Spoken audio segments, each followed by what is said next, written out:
नहीं होगा तो पिया करेंगे, लेकिन याद रखना हम मर जाने के बाद भी यमराज की मोबाइल से तेरे मोबाइल पर मैसेज दिया करेंगे। हम के बदला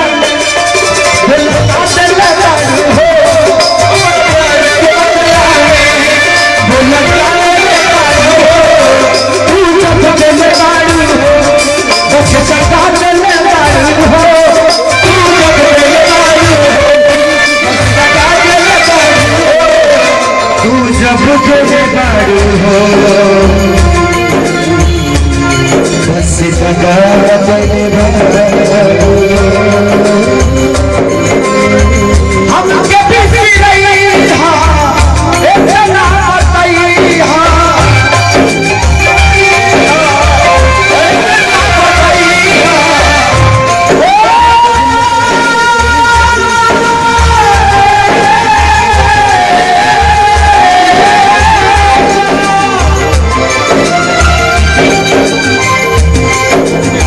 हम कभी नहीं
मेरे मजार पे आए थे दीपक जलाने, दीपक बुझा के चले गए। क्या बात है।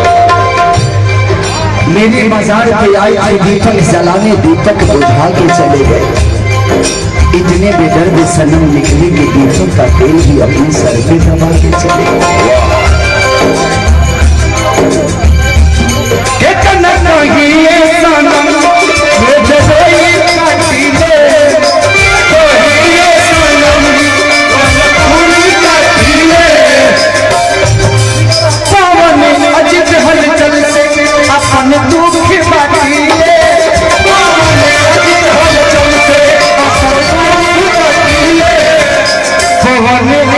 हलचल से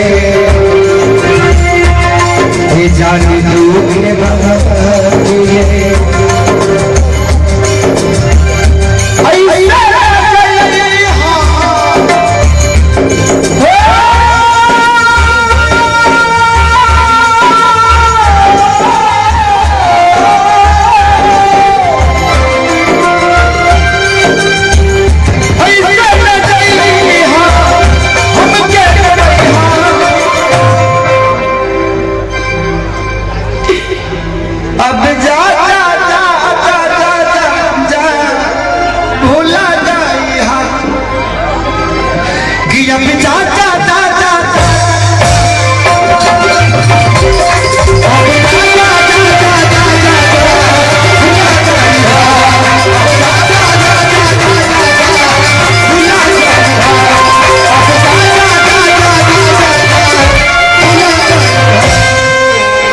एक बार जोरदार तालियां।